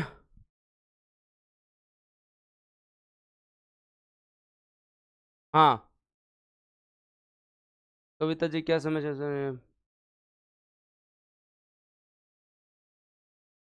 मेरी क्लास लाइव सही चल रही है और नहीं चल रही है? 150 तक याद कर रहे हैं आप, बहुत बढ़िया बात है, धन्यवाद। तो ये जो आपका 82 के बाद में जो आपने पढ़ा ना, परिसीमन आयोग, पदावधि, फिर योग्यता, फिर सत्र, फिर अभिभाषण, फिर विशेष अभिभाषण, फिर मंत्री महान्यायवादी। 89 में आपका राज्यसभा का एक उपसभापति होगा, 90 में पद रिक्ति, 91 के अंदर दोस्तों जो है वो उपसभापति सभापति के रूप में काम करेगा, तो सारी शक्तियों का प्रयोग करेगा। 93 जो है वो दोस्तों अध्यक्ष उपाध्यक्ष चुन लो। पद रिक्त कैसे होगा? उपाध्यक्ष अध्यक्ष के रूप में काम करें, शक्तियों का उपयोग पीठासीन होंगे, तो दोस्तों जो है पीठासीन नहीं होंगे जब उन्हें हटाया जाएगा। 97 में तुम लोगों ने क्या कहा कि वेतन भत्ते तो दो, 98 में बैठने के लिए जगह तो दो भाई सचिवालय, 99 में शपथ, 100 में गणपूर्ति, 101 में जो है वो दोस्तों जो है वो रिक्त होना, 102 में जो है वो निर्हरता, 103 में राष्ट्रपति डिसाइड करेगा। हाँ यहां तक क्लियर? और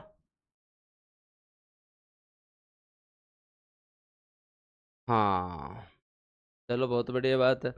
अब 104, 5 और 6 याद करेंगे, 104, 5 और 6 याद करेंगे, 104, 5 और 6 याद करेंगे। Very good. सचिवालय, शपथ, पूर्ण समझ में आ रहा है?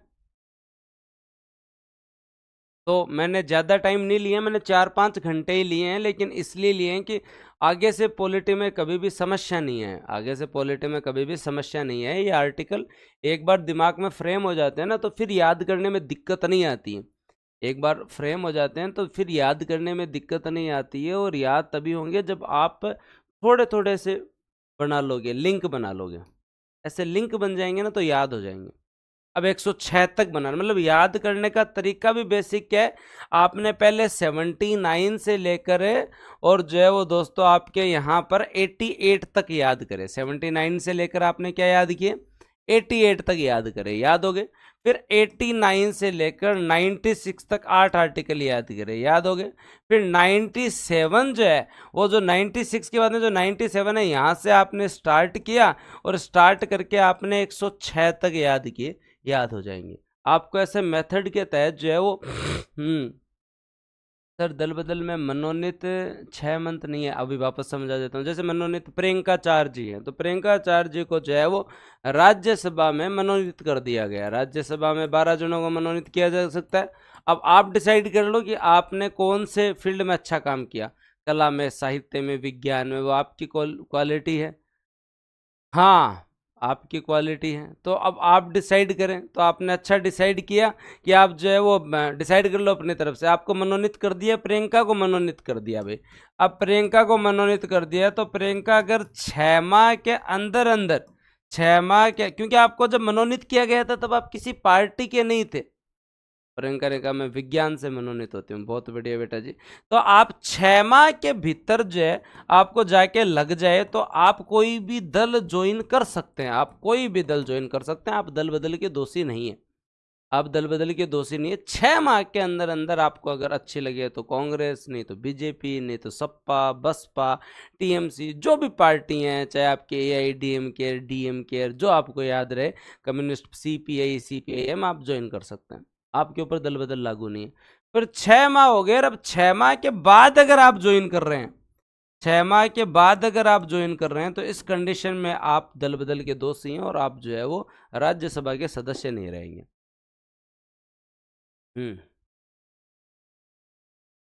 बताओ, क्लियर?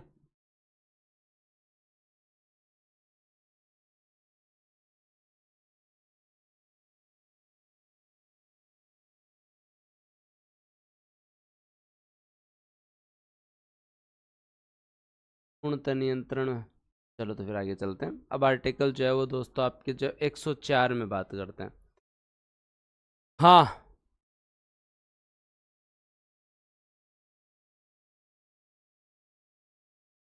Sure, complete mash. 104 में बात करें, 104 क्या कहता है? 104 5 और 6 के बारे में बात करते हैं। 104 कहता है, आर्टिकल 104 कहता है कोई व्यक्ति या तो अयोग्य है, या कोई व्यक्ति जो है वो निरर्हता के बाद आके और अगर सदन में बैठ जाए तो क्या होगा? याद रखें, कोई सदस्य शपथ लेने से पहले, कोई सदस्य शपथ लेने से पहले सदस्य की योग्यता न रखते हुए भी या निर्भरता के पश्चात अगर सदन की कार्यवाही में भाग लेता है और मत दे देता है तो उसे 500 रुपए का जुर्माना लगाएंगे। क्या लगाएंगे? याद रखें, आर्टिकल 104 क्या कहता है?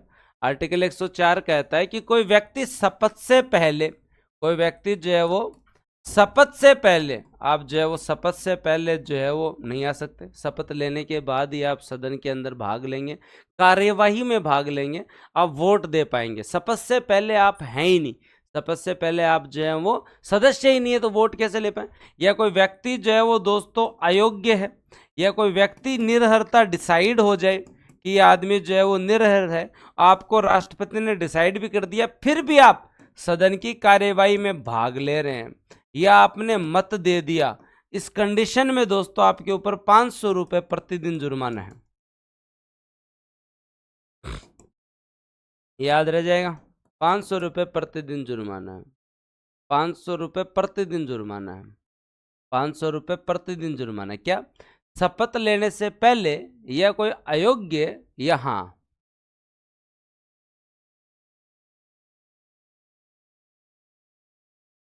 9 बजे से है ना साइंस की क्लास, टाइम से कर देंगे, बस 5-7 मिनट और पढ़ाऊंगा। हाँ तभी ठीक है कुणाल। राजकुमार का क्या क्वेश्चन? एक बार राजू का यार प्रश्न दोबारा लिखो। जितने दिन आओगे आ जाए तो 500, फिर अगले दिन 500 और। Thank you. हाँ, बचे हुए जो जिला प्रशासन की है वो करवा देंगे, उतनी है तो याद कर लो तुम तो, एक एक चीज़ याद है। राजस्थान पॉलिटी में मजा आया होगा कहीं होगा।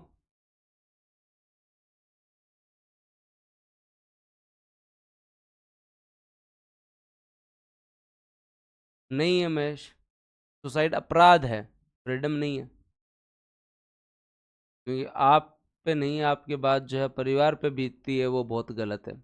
और उसके साथ साथ जो है डरपोक लोग इसके बारे में सोचते हैं। जो व्यक्ति जो होनहार है, जो व्यक्ति जो है वो दोस्तों जो है वो डरपोक नहीं है, तो वो फिर जीवन जी सकता है। तो आप जब किसी को जीवन दे नहीं सकते, तो आप ना किसी दूसरे का, ना ही आप खुद का जीवन ले सकते हैं। बहुत है, इतनी तो याद कर लो कि आगे की जो है वो क्वेश्चन और करवा दें, रिवीजन करवा देंगे। हाँ, होगा ही नहीं मत काउंट, वोट दे ही नहीं सकता, गलती से दे दे तो काउंट तो होगा नहीं, लेकिन 500 रुपया जुर्माना भरना पड़ेगा। हाँ, मैंने बताया ना सीईटी की इको कब होएगी, बूस्टर बुक कब आएगी, और अपन 10 बजे मिलेंगे आज, 9:30 10 बजे, उसके अंदर सब कुछ बता दूंगा। अभी एक बार जो है वो, हाँ, कंप्लीट है राजकुमार, बता दिया ना। जो नहीं है उसकी 1 2 क्लास और हो जाएगी। चले, 104 तक आर्टिकल क्लियर। 105 जो आर्टिकल है वो दोस्तों आपके यहाँ क्या देता है, 105 जो विशेषाधिकार देता है। 105 क्या देता है दोस्तों आपके यहाँ, विशेषाधिकार देता है। और विशेषाधिकार के बारे में याद रखें, सदन के अपने विशेषाधिकार होते हैं और सदस्य के भी विशेषाधिकार होते हैं, दोनों हम पढ़ेंगे। सदन के विशेषाधिकार होते हैं, सदस्य के भी विशेषाधिकार होते हैं, याद रखो। क्या, विशेषाधिकार। आर्टिकल 105 क्या है दोस्तों, स्पेशल जो उनको प्रिविलेजेस मिले हुए हैं, विशेषाधिकार, सदन के भी विशेषाधिकार होते हैं।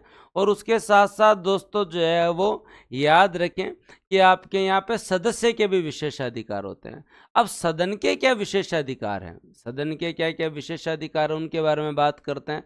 तो सदन के पहला विशेषाधिकार क्या है कि आपका जो सदस्य जो है उसका पहला व्यक्तिगत विशेषाधिकार क्या है कि उसको संसद में बोलने की स्वतंत्रता है। उसको संसद में बोलने की स्वतंत्रता है, उसको संसद में बोलने की स्वतंत्रता है, जायज बात है। उसे बोलने की स्वतंत्रता है, जायज बात है। तो ये याद रखें, क्या याद रखना आप लोगों को कि जो है वो संसद में बोलने की स्वतंत्रता जो है वो है, उसको वो आर्टिकल 105 के तहत जो है वो बोल सकता है, जायज बात। दूसरा, सदन के सत्र के दौरान, सत्र आरंभ होने से 40 दिन पहले और सत्र समाप्ति के 40 दिन बाद तक जो है वो दीवानी मामलों में अगले को गिरफ्तार नहीं किया जा सकता। सिविल केसेस कौन से होते हैं, जैसे मतलब आपके यहाँ तलाक का मामला हो गया, उत्तराधिकारी का मामला हो गया, संपत्ति का मामला हो गया, रेवेन्यू से संबंधित कोई मामला हो गया।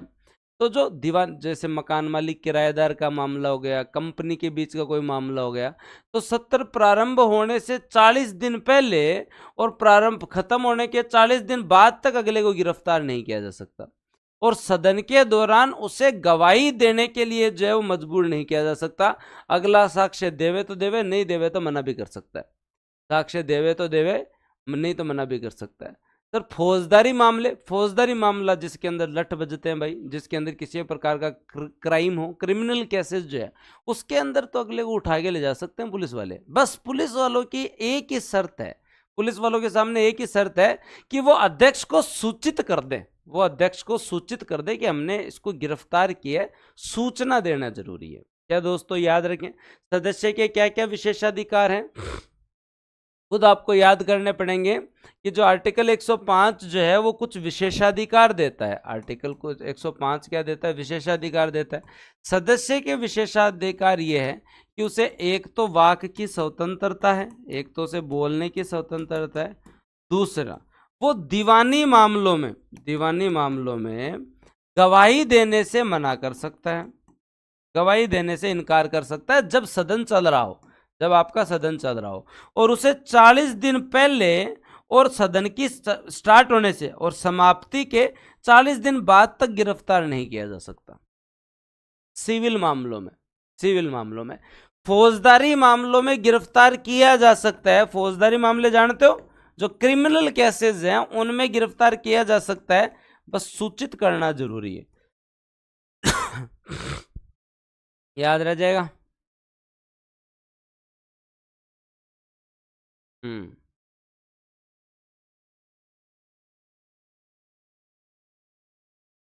श्योर। सदस्य की 4 चीजें किस किस को याद रह जाएगा? सदस्यों को बोलने की स्वतंत्रता है। दीवानी मामलों में जो आपके सिविल केस है, जो मैंने बताया मकान मालिक किराएदार का, किसी भी फर्म का, दीवानी मामले फौजदारी मामले समझाए मैं फिर समझा देता हूँ, अगर तुम्हें नहीं समझ में आया हुआ है तो याद रख लेना। दीवानी मामले वो मामले होते हैं जो व्यक्ति और व्यक्ति के बीच होते हैं, जिनसे समाज पे कोई ज़्यादा फर्क नहीं पड़ता हो। जैसे फॉर एग्जांपल आपके यहाँ पे महिला पुरुष के बीच में तलाक का मामला हो, उत्तराधिकारी का मामला हो, ठीक है, और या जो है उसके अंदर मकान मालिक किराएदार का मामला हो, कंपनी कंपनी के बीच में मामला हो, राजस्व का मामला हो, तो वो क्या आपके सिविल केसेस है। लेकिन अगर उनमें लठ बज गए, ठीक है, तो वो किस में आ जाएगा? क्रिमिनल केस में आ जाएगा। वो किस में आ जाएगा? क्रिमिनल केस में आ जाएगा। फौजदारी मामला वो है तो व्यक्ति बनाम समाज पे होता है। ऐसे मामले जिनसे समाज पे भी प्रभाव पड़ता है, ऐसे मामले जिनसे समाज पे भी प्रभाव पड़ता है तो उन्हें हम फौजदारी मामले कहते हैं। वो आपके क्रिमिनल केसेस हो गए, ठीक है। तो जैसे रेवेन्यू का मामला है, भूमि संबंधी, तो वो राज्य आपका क्या है? दीवानी मामला है। लेकिन ज़मीन के चक्कर में तुम सिर फोड़ दो तो फिर बाद में वो क्रिमिनल केस हो गया। फिर क्या हो गया दोस्तों? आपका वो दीवानी केस भी चलेगा और उसके साथ साथ वो जो है वो क्रिमिनल केस भी चलेगा। महिला पुरुष के बीच में तलाक का मामला दीवानी मामला है, लेकिन उस समय अगर आप जो है वो समस्या क्रिएट कर लो, ठीक है, अगर आप मारपीट कर लो तो वो फिर डोमेस्टिक वायलेंस में जाएगा। फिर बाद में वो क्रिमिनल केस, वो फिर क्या है? क्रिमिनल केस भी है। तो एग्जाम्पल दे दिए, मकान मालिक किराएदार का मामला सिविल केस है, लेकिन तुम किराया नहीं दो तो वो सिविल केस में चलता रहेगा, उसकी सुनवाई होती रहेगी। लेकिन मकान मालिक और किराएदार लठ बजा लें, एक दूसरे का सिर फोड़ दें, तो इस कंडीशन के अंदर जो है वो क्या है? फिर वो क्रिमिनल केस है। तो क्रिमिनल केस में किसी भी प्रकार का विशेषाधिकार प्राप्त नहीं है, पुलिस उठा सकती है, बस सूचित करना जरूरी है। दीवानी मामलों के अंदर जो है वो अगला गवाही देने से मना कर सकता है सदन के टाइम। सदन से 40 दिन पहले, 70 से 40 दिन बाद तक उसे गिरफ्तार नहीं किया जा सकता। क्लियर? हाँ, एकदम क्लियर। अनिल रुक जाए तो शाम को 10 बजे बता दूँ मैं, तो मेरी इच्छा से थोड़ी डिले हुआ है, कोई भी चीज़ डिले हुई है तो टेलीग्राम पे देखा नहीं है, कोई परिस्थिति वस्ती हुआ है। हाँ, तो थोड़ा देवता के तो धोख दे दूँ तभी सही रहेगा। उसके बाद भी जोर आ रहा है तो कोई मेरे पास इलाज नहीं है ना। बता दिए शाम को 10 बजे जो है वो समाधान कर दिया जाएगा। हाँ, उसके बाद भी अगर बेसिक मानवीय गुण अगर तुम में नहीं है तो उसका मेरे पास कोई इलाज नहीं है, उसका मेरे पास है कोई इलाज नहीं है। आगे बात समझ में? तो या तो टाइम से आया करो जिससे आपको पता चल जाए, हाँ नहीं है तो अपनी भाषा पे कंट्रोल रखा करो। अब 105वें सदस्य, अब सदन के क्या क्या विशेषाधिकार है, सदन के क्या क्या विशेषाधिकार है उसके बारे में भी हम लोग बात करते हैं। सदन के क्या क्या विशेषाधिकार हैं उसके बारे में भी हम लोग जो बात करते हैं। अब सदन के क्या क्या विशेषाधिकार हैं, देखो सदन सबसे पहले अपने यहाँ पे सदन किस रिपोर्ट का, किस वाद विवाद का प्रकाशन करना चाहती है या नहीं करना चाहती है, ये सदन पे डिपेंड करता है। वाद विवाद, कार्यवाही, कोई रिपोर्ट है, इसे जो है वो दोस्तों जो है वो अगर सदन जो है वो वाद विवाद और इसको जो प्रकाशन करना चाहती है या नहीं करना चाहती है, ये दोस्तों याद रखें आपके यहाँ पर क्या है, ये सदन के पास अधिकार है कि वो करे। सदन किसी भी व्यक्ति या दर्शक, किसी भी व्यक्ति या दर्शक को निष्कासित करना चाहती है या नहीं करना चाहती है, ये दोस्तों सदन के ऊपर डिपेंड करता है। ये अपन लोग जो है वो बैठे हैं, देखने गए हैं, ऊपर बालकनी में बैठे बैठे देख रहे हैं, इस कंडीशन में सदन कह सकता है भेजो इनको सबको बाहर भेजो। सदन अगर चाहे तो गुप्त बैठक बुला सकता है, सदन अगर चाहे तो गुप्त बैठक बुला सकता है और उस समय सारे कैमरे बंद करवा सकता है, उसका प्रकाशन बंद करवा सकता है, लॉबी में बैठे सारे लोगों को बाहर निकाल सकता है। दोस्तों इस कंडीशन में सदन के पास जो है वो अधिकार है। सदन में कही गई किसी बात, सदन में कही गई किसी भी बात पर न्यायालय कार्यवाही नहीं कर सकता। न्यायालय जो है वो दोस्तों क्या नहीं कर सकता, न्यायालय जो है वो दोस्तों कार्यवाही नहीं कर सकता, न्यायालय जांच नहीं कर सकता।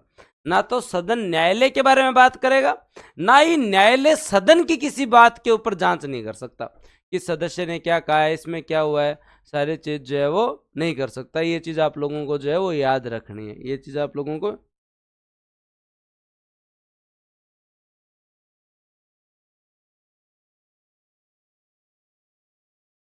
क्लियर? क्या, हाँ, क्या क्या आप लोगों को याद रखना है? आर्टिकल 105 क्या कहता है?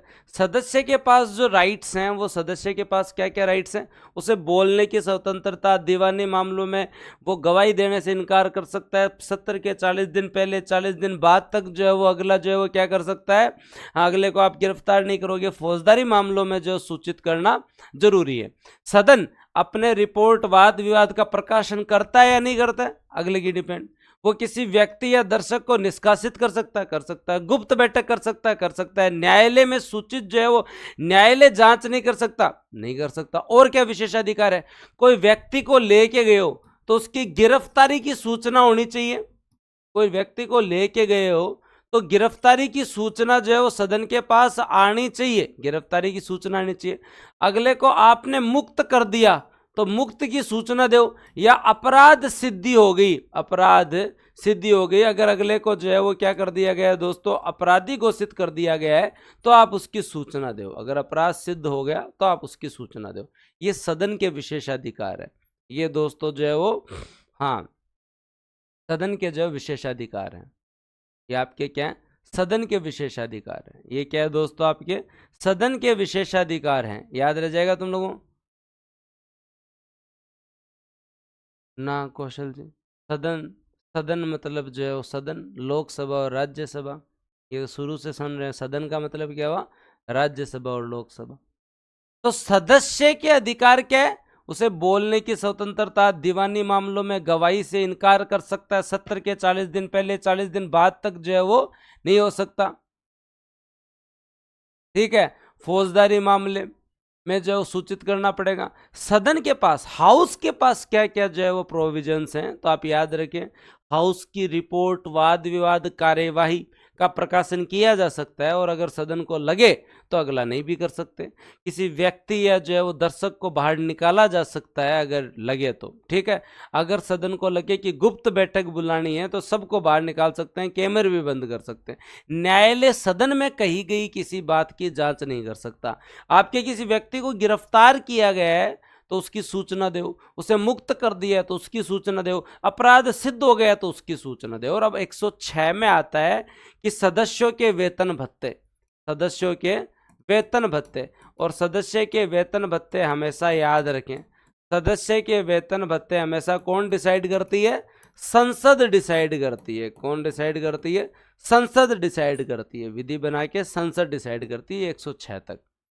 अब बोलोगे सर वेतन भत्ते पहले भी आए थे, वो सभापति, उपसभापति, अध्यक्ष, उपाध्यक्ष के आए थे, ये पूरे सदस्यों के वेतन भत्ते हैं। वो सभापति, उपसभापति, अध्यक्ष, उपाध्यक्ष के आए थे, ये पूरे सदस्यों के वेतन भत्ते हैं, जो कि संसद अपने सदस्यों के वेतन भत्तों का निर्धारण स्वयं कर सकती है कानून बनाकर। मैंने आपको आर्टिकल 106 तक याद करवा दिया है, आर्टिकल 106 तक मैंने तुम लोगों को याद करवा दिया है, याद रह जाएगा? और हाँ, क्योंकि इससे आगे फिर कुछ ज़्यादा है नहीं, इससे आगे कुछ ज़्यादा है नहीं, क्योंकि 107 में विधेयक के बारे में बात है, 108 में बाद में आपका संयुक्त अधिवेशन आ जाएगा, 9 में धन विधेयक की परिभाषा आ जाएगी, 10 में धन विधेयक की, हाँ 9 में धन विधेयक आ जाएगा प्रक्रिया, 10 में उसकी परिभाषा आ जाएगी, 11 तुमने पहले से पढ़ा हुआ है, राष्ट्रपति द्वारा अनुमति। याद आ रहा है तुम लोगों को? हाँ याद आ रहा है, क्योंकि आगे वालों में कुछ ज़्यादा है नहीं, तुम लोगों ने पहले से पढ़ा हुआ है। और क्या पढ़ा हुआ है? 107 के अंदर जो है वो आपके क्या आ जाएंगे? विधेयक आ जाएंगे। हाँ, 108 तुम लोगों ने जो है पहले से पढ़ा हुआ है, संयुक्त अधिवेशन, कल ही याद करवा दूंगा मैं। 109 जो है वो आपके यहाँ धन विधेयक की प्रक्रिया आ जाएगी, धन विधेयक की जो है वो पहले क्या आएगी? प्रक्रिया आएगी। और उसके बाद में 110 में धन विधेयक की जो है परिभाषा आ जाएगी। 111 तुम लोगों ने पढ़ा हुआ है कि राष्ट्रपति कैसे अनुमोदन करते हैं। और 112 जो है तुम्हारा पढ़ा हुआ है बजट। हाँ, 123 तक कल याद करवा दूंगा, 123 तक कल याद करवा दूंगा, ठीक है। शाम को 8 बजे आ जाना, जुलाई करंट पढ़ेंगे, और 8 बजे के बाद में क्लास जब भी बंद होगी तो उसके बाद में अपन लोग जो है वो डिस्कस करेंगे सारी चीज़ें में, ठीक है। इवनिंग में पूरा प्लान बता दूंगा, बुक का तुम्हारे नोट्स वोट्स सब कुछ तैयार करके शाम को दे दूंगा। लेट हुआ उसकी वजह तुम्हें पता है, और आप लोगों ने संयम रखा, उसके लिए बहुत बहुत धन्यवाद, है ना। मैं चाहता हूँ कि मैं ही कवर करवाऊँ, तो इसलिए मैं जो है वो, नहीं तो मैं किसी और से कवर करवाना होता तो मैं पहले ही कवर करवा देता। तो आप लोग संयम रखें, बढ़िया तरीके से पढ़ते रहे। कल हम पॉलिटी को 123 तक पहुंचा देंगे, कल से आपकी इकोनॉमी क्लास चालू हो जाएगी। अब माता जी की तबीयत सही है, अब जो रिकवरी हो रही है, उनको जो है वो छुट्टी दे दी हॉस्पिटल से, बस 1 डेढ़ महीने ज़्यादा से ज़्यादा केयर करनी है, तो वो कर ही रहे हैं हम लोग। ठीक है, आप सबकी दुआओं के लिए बहुत बहुत धन्यवाद। Thank you.